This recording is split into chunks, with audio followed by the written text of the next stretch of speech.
And then next is the preparation will need to be done again, and product must be dry and plenty of workspace is required. Ayan. So kapag tawag dito, 'di ba?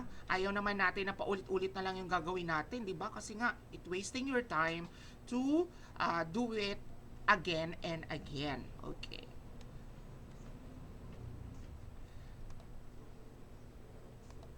Okay, nakikita pa ang aking presentation, St. John?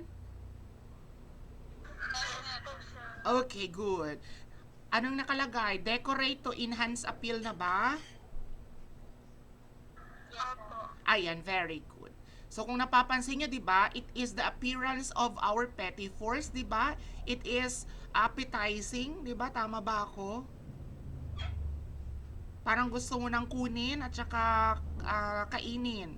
'Di ba? Ganyan po ang ating mga Petit Fours. So decorate to enhance appeal.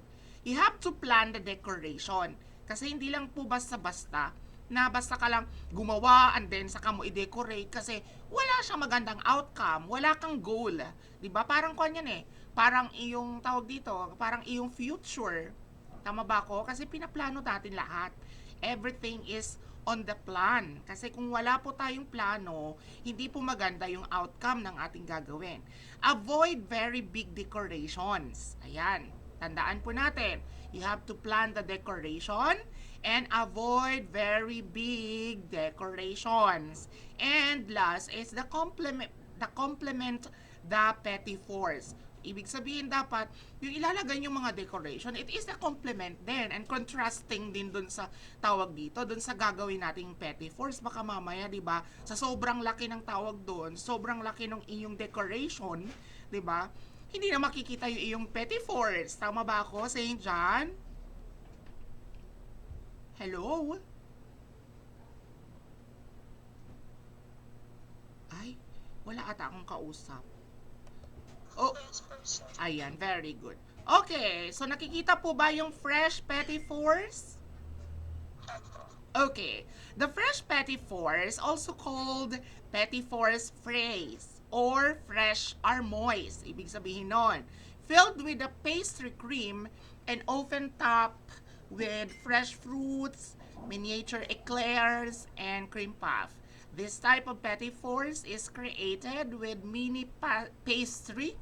The most common types of mini pastries are fruit tarts, eclair, or cream puff. Cream puff and eclair are filled with buttercream or pastry cream, while fruit tarts are made with custard and fresh fruits on the top. Some fresh Petit Fours are made with marzipan and look like truffles. Fresh Petit Fours are not typically glazed, but some eclair and cream puff have a chocolate glaze placed on the top to finish them off. Ayan. So, ibig sabihin yan, kung nakikita nyo dyan sa ating image, yan po, tandaan po natin, ang cream puff and eclair are filled with buttercream or pastry cream. Diba na natakil na natin yan kung ano ba ang recipe ng buttercream at saka yung ating pastry cream. Tama ba ako, St. John? If you remember yung lesson natin last time, yung mga previous lesson natin, di ba mayroon tayong recipe ng pastry cream at saka buttercream? While the fruit tarts daw are made with the custard and fresh fruits on the top. If you say custard, it is a consistency. If narinig niyo yung custard na words, it is connected or ang kanyang consistency is para siyang leche flan. Ayan, that is custard. And then fresh fruits on the top, that is the fruit tart. Ayan.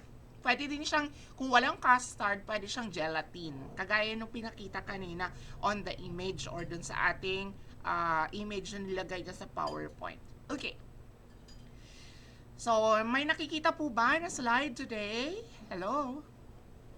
Yes, sir. Ano po ang nakikita? Marzipan. Okay, it's a marzipan. The marzipan is the sweetened mixture of ground almonds. Although, pwede din naman tayo na tawag dito, gumamit ng ibang nuts. Pwedeng peanuts, pwede din namang tawag dito, pwede din namang cashew. Ayan, pero kung medyo tawag dito, may pambili tayo, almond yung ating almonds yung ating bibilhin as our base kasi yan pinaka-base ng ating marzipan. The liquid glaucous or egg whites, pwede siyang liquid glaucous. Alam niyo yung glaucous?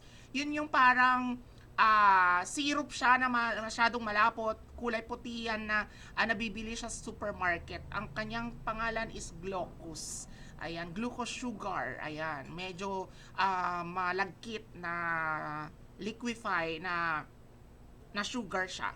So, yun po yung kanyang pinaka-bases. Or pwede din naman na egg whites. And then, the corn syrup or sugar syrup. Kung walang sugar syrup, corn syrup pwede. And then, either icing sugar or castor sugar. If you say icing sugar, it is a confectioner. Yung pino. Diba? Yun yung tawag dito, yung 50% cornstarch and then 50% sugar. Ayan. So, kaya siya pino. And then it is also known as almond paste. Marzipan is a very versatile paste.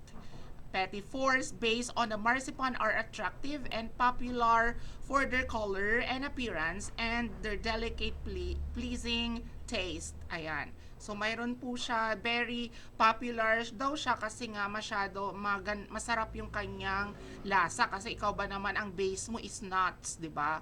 Ano ba ang lasa ng nuts, di ba? Lalong-lalo na almond pa, di ba? So, yun po yung kanyang pinaka recipe. So, pwede po siyang gagawin as a modeled marzipan. Ayan, kung nakikita dun sa picture, pwede siyang gawing bulaklak, pwede rin siyang gawing mga fruits, di ba? Nakikita nyo, may mga kulay-kulay siya, di ba? Very attractive at saka nakakatuwa siyang tignan. So, pwede siyang gawing flowers, pwede din siyang maging fruits, pwede din siyang mga action figures if depends on you how to do it the marzipan. And then, the marzipan can be modeled into various fruit, vegetables, animals, and flower shapes. The most popular items are the small marzipan fruits served as petit fours or candies. To store marzipan, wrap it in the plastic cling wrap and place it in the airtight container. So, ano ba yung marzipan na tinatawag? Sir, ano ba yung kanyang consistency? Para siyang pastillas. Nakatikim na kayo ng pastillas, St. John? Hello? Ayun. So, yun yung kanyang tawag doon. That is the example of the example of the marzipan. Yan po yung kanyang consistency. So, this is the end of my discussion. So, please watch the video on how to make the marzipan. So, nandyan po yung link. So, don't worry about the presentation and I will be dropping on our group chat. So, pwede nyo pong kunin yung ating tawag dito. Yan lang po yung isa-search ninyo. How to make marzipan, yung kay Antonio Makes, and then kay Hela Talking, and sa kay KGL88. Ayan. So, yan po yung mga tawag dito. So, pwede po nating panoorin muna if you want.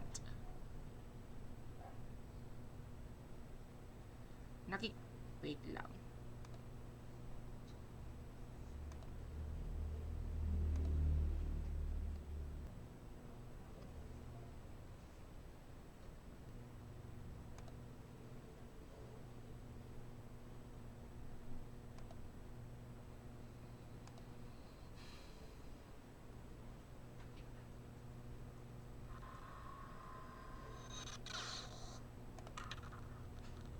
May nakikita po ba?